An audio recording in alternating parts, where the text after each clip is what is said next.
Da, evo, upravo dobar uvod da čujemo jednu drugu predsjednicu, slovensku predsjednicu koja je zapravo pošla također, iako je uspješna pravnica i na kakve je etikete nailazila. Evo što je rekla u Dubrovniku o našoj kolegici Morani Baričević.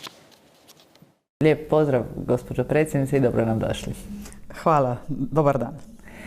Za početak ovog našeg razgovora, možete li mi reći koliko ste se često susretali sa nekakvim predrasudama ili degradirajućim diskursom medija i na što su najviše odnosili? Kdaj se nisem srečevala z predsodki, z nekim poniževalnim odnosom do žensk, predvsem do žensk v politiki. Ampak vendarle, veste, v Sloveniji na super volilno leto, leta 2022, se je zgodil en velik preskok. Dobili smo prvo predsednico Republike Slovenije, prvo predsednico Državnega zbora in tudi prvo zunanjo ministrico. Skratka, nekaj se je premaknilo, ampak če lahko samo na kratko opišem mojo predvolilno kampanjo, ki je bila brutalna, tudi kar se tiče odnosa do mene kot ženske kandidatke, ni mi bilo lahko. Zelo težko se je boriti proti nekim stereotipom. Zagotovo ženskam največkrat očitajo postavo, obleko, frizuro, ali ima nalakirane nohte ali ne.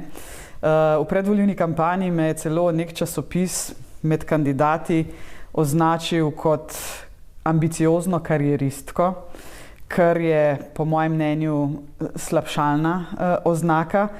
Ampak veste, ko enkrat greš na to pot, ali v politiki ali v gospodarstvu, na nek način računaš, da se ti bo to zgodilo, ampak vendarle, to, kar je meni najbolj ljubo, je, da sem jaz tista skupaj s kolegicami v politiki, ki tlakuje pot dekletom in ženskam, ki prihajajo za nami.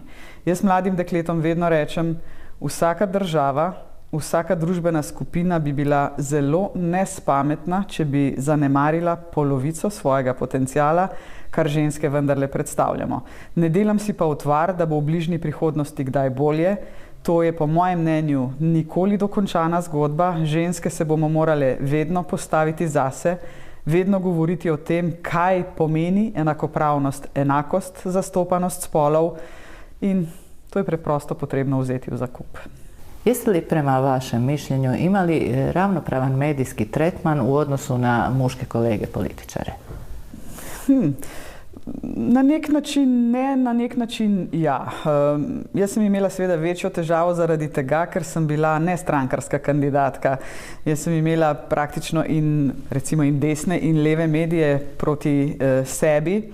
Zagotovo mi je bilo kot ženski neodvisni kandidatki še za odtenek težje. Oznake, ki sem jih že v svoji prejšnji karieri dobivala kot ženska, so oznake, ki zabolijo. Bi bila nepoštena, če ne bi priznala, da boli. Namreč eden od novinarjev me je recimo imenoval telebajska. Jaz sem opravljala funkcijo informacijske pooblaščenke za dostop do javnih informacij in varstvo osebnih podatkov. Neštetokrat je v svojih člankih zapisal informacijska zamaščenka. Ja, jaz sem bila malce bolj okrogle postave v svojem prejšnjem življenju. Jaz sem shujšala za 25 kg, zato ker sem sama hotela zaradi sebe. No, in ko sem enkrat tega novinarja srečala, to zgodbo vedno rada povem, sem mu rekla sledeče. Veste, spoštovani novinar, jaz lahko shujšam, vaš IQ pa ne bo nikoli večji. Što iz ove perspektive zamjerate medijima i gdje vidite greške koje se mogu izbjeći u tom odnosu mediji i političarke, posebno s toga što i sami ste bili na ovoj našoj drugoj novinarskoj strani? Bila sem novinarka in zelo veliko je seveda odvisno od uredniške politike, ne nazadnje od urednic in urednikov, ki vodijo to uredniško politiko. Če uredniki na ta problem v medijih ne bodo opozarjali, nikoli ne bo boljše. Mi smo v Sloveniji začeli z enim izjemno zanimivim projektom Ona ve, She knows, to je po švicarskem modelu. Namreč tudi v Sloveniji je bila izrazita diskrepanca med zastopanostjo žensk v medijih kot sogovornic in moških. V določenih trenutkih so bile statistične analize tako grozljivo slabe, da je bilo recimo dnevno informativnih oddajah 80% moških sogovornikov, 20% žensk. In ko smo se začeli spraševati, zakaj tako, so rekli, ja, pa mi na prvo žogo, tiste, ki smo jih že večkrat povabili, pa nikjer ne najdemo žensk, in smo rekli, v redu. Ne boste več mogli reči, da žensk ni, naredili smo platformo, kjer je danes 550 strokovnjakinj z različnih področji, kjer lahko vsak medij ali organizator konference ali seminarja, če hočete, pogleda, ali ženska z določenega področja, ki ga želi konferenca pokriti, ali medij, ki rabi določeno ekspertizo določenega sogovornika, in tam praktično najdeš zagotovo žensko z čisto vsakega področja. Torej, tega izgovora v Sloveniji danes ni več, ga ne more biti. Zdaj, rezultati se malce popravljajo. Zadnje statistike, ki sem jih gledala, kažejo na to, da smo že prebili tam nekih 35% zastopanosti v medijih in 65% so še vedno moški. Ni še to, ta gender parity, torej tista popolna enakost, ki bi si jo želeli, torej 50-50, to je naš cilj v neki prihodnosti. Jaz se želim, da to ni neka daljna prihodnost, ampak vendarle, da se z določenimi ukrepi, z neko pozitivno diskriminacijo. Recimo en lep primer z Evropske unije, kjer je bila pred kratkim sprejeta uredba, da morajo v upravah družb, ki kotirajo na borzi, biti tudi ženske, torej najmanj tretjina žensk. Preprosto v politiki enakosti spolov ne gre drugače kot tudi s kakšno prisilo. Mi imamo recimo tudi princip zadrge kandidiranja na volilnih listah, kjer morajo biti ženske, to so te famozne ženske kvote. Moški včasih malce gledajo po strani, ampak jaz vendarle pravim, veste, če ne gre drugače, ne gre drugače. In en lep stavek na to temo lahko povem, kaj pravzaprav razlika med enakopravnostjo in enakostjo. Gender equity, gender equality v angleškem jeziku. Enakopravnost je, če vsem damo čevlje, ki jih potrebujejo. Enakost pa dosežemo takrat, kadar človeku damo čevlje, ki ustrezajo številki njegove noge. In v ženskih politikah, v feministični politiki, če želite, je potrebno delati prav to. Iskati politike in načine, da bomo to enakost zastopanosti žensk lahko čim lažje in ne nazadnje tudi čim hitreje dosegli. Bivša predsjednica Republike Hrvatske Kolinda Grabar-Kitarović u jednom je intervjuu izjavila da je ženama na visokim pozicijama teže nego muškarcima i da je za vrijeme predsjedničkog mandata izbjegavala govoriti o problemima s kojima se susretala kao žena, da se to ne bi tumačilo kao nedostatak sposobnosti. Dijelite li isto takvo ili slično iskustvo? Kolegica Kolinda Grabar-Kitarović ima zagotovo prav, tudi sama je na lastni koži izkusila verjetno podobne opaske in komentarje, kot sem jih sama. Jaz se pa vendarle nisem postavila na stališče, da bom tiho, ampak o tem govorim, ker imam nekje v ozadju, v svojih možganih zapisano, da če govorim o tem, tega ne počnem zaradi sebe, ampak zaradi deklet, ki prihajajo za mano. Jaz jim moram na nek način tlakovati pot in če bom o ženskih politikah in enakopravnosti tiho, ne bom naredila nič. Če ne delaš nič, se stvari ne premaknejo. Če poskusiš nekaj narediti, daš možnost, da bodo stvari boljše, da se bo premaknilo. In to je nek moj modus operandi.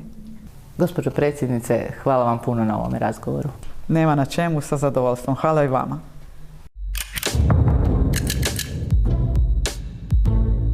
Na samom smo kraju, čuli smo razmišljanja slovenske predsjednice. Svaki panel, svaka prilika da se o toj temi govori iz različitih perspektiva je neki naš doprinos. I sasvim sigurno smatram da je to ono što možemo učiniti i što trebamo učiniti. Ne možemo na osobnoj razini mijenjati ljude. Netko tko ima mizogin pogled vrlo vjerojatno će ga zadržati, no možemo otvaranjem tema, razgovorom osnaživati jedne druge i naprosto osvještavati važnost riječi. Riječi mogu biti oruđe i oružje i svako od nas bira za sebe u konačnici kako će ih koristiti. Ja mislim, ono što ste rekli, i to je izuzetno važno i što je rekla i predsjednica Slovenije, razgovarati. Mi smo prestali razgovarati. Mi imamo unaprijed stavove i isključujemo bilo i ne slušamo više. To je nešto nevjerojatno. Mi ne slušamo drugu stranu. Ja formuliram svoju rečenicu, doduše mi imamo problema sa artikulacijom misli ako imamo misao, i to je to. Mi ne razgovaramo više. Mi se ne snalazimo u razgovoru, to smo vidjeli kroz niz primjera, ako ne etiketiramo. Da. Mi nemamo argument i argumentima se boriti protiv nečega. Ne, mi etiketiramo. I sad druga strana, ovisno o tome koliko je spremna uopće na takav način reagirati ili odgovoriti, a sa treće, koliko smo, ono što je masu puta i tu rečeno, koliko su žene međusobno solidarne da nastupe u nekim trenucima koji su relevantni i da pokažu, ono što bi se reklo, svoje ja. I snagu. Da. Evo, gospođo Kosor, s vama smo počeli. Na kraju slovenska predsjednica istaknula upravo tu važnost ne samo solidarnosti među ženama, nego i poruke da ih se ohrabruje, da ulaze u politiku. Da, bitno je da se žene zainteresiraju za politiku, osobito mlade žene. Ja stalno ističem da to trebaju učiniti mlade žene. Politika je iz mog iskustva, evo, i to bih rekla za kraj, iz mog iskustva, politika je zaista, jer sam došla u politiku iz novinarstva, dakle u novinarstvu sam bila zaljubljena i ja sam isto dobitnica nagrade Ivan Šibl u ovoj kući. A politika je posao koji zaista može biti i častan, i pošten, i intrigantan, i posao koji vas ispunjava, posao za ljude, posao koji daje rezultata. Dakle, politika može biti posao gdje su rezultati vidljivi, opipljivi, koji donose zadovoljstvo. Evo, završetak pregovora, deblokada pregovora za ulazak u Europsku uniju, ulazak u Europsku uniju, to je posao bio za neko opće dobro, posao koji je inspirativan, dakle divan posao. Politika zaista može biti divan posao i ja poručujem zaista mladim ženama da se zainteresiraju i da ako se za to odluče, da bezkompromisno, bez straha, bitno se riješiti straha, bez obzira što okolina govori, dignu glavu. Kako je meni rekla Vivian Reding, meni draga žena, dakle potpredsjednica komisije iz tog mog vremena, kad je nešto jako zastalo oko poglavlja 23 i bilo je 2011. neizvjesno hoćemo li to uopće uspjeti zatvoriti. Ona je meni na jednoj večeri u Zagrebu u jednom divnom hotelu rekla, gle, ja ti, nešto je bilo oko suradnje sa Hagom i tako dalje, rekla, ja ti ovo ništa sad ne razumijem. Ali gle, digni glavu, uzmi svoju torbu, zakopčaj ovaj krasan kostim, metni još ljepši broj i hrabro naprijed do Brisela. To je stav Margaret Thatcher bio. To je to. Da, ona mi je rekla kad smo se sreli 2010. u Washingtonu, rekla je odmah na vratima, vidim da i vas kritiziraju zbog broševa. I rekla je, moj savjet. Ona je izdala knjigu o broševima. Zamislite da sam ja tad napisala knjigu o svojim broševima. Rekla je da sam potpuno luda. Zašto ne? Ali ona je rekla, gledajte, moj savjet, kad god su me iskritizirali zbog nekog broša kojeg sam nosila, ja bi otišla i kupila bi si još veći, još impozantniji. I rekla je, to vam je moj savjet. I nakon tog razgovora ja sam stvarno u Washingtonu kupila jedan ogroman broš, neka pantera, ali nisam je previše nosila, je bila kriva poruka. Poruka je važna. Da. Vjerojatno bi se i ona analizirala i ovim se, kao što sam rekla na početku, i Hrvatska radiotelevizija pridružila naporima da se o temi i o ženama u politici i o tome da su političari, ali političarke, ljudi razgovara iz jednog drugog kuta. Nadam se da smo uspjeli u tome. Hvala na pozornosti. Doviđenja.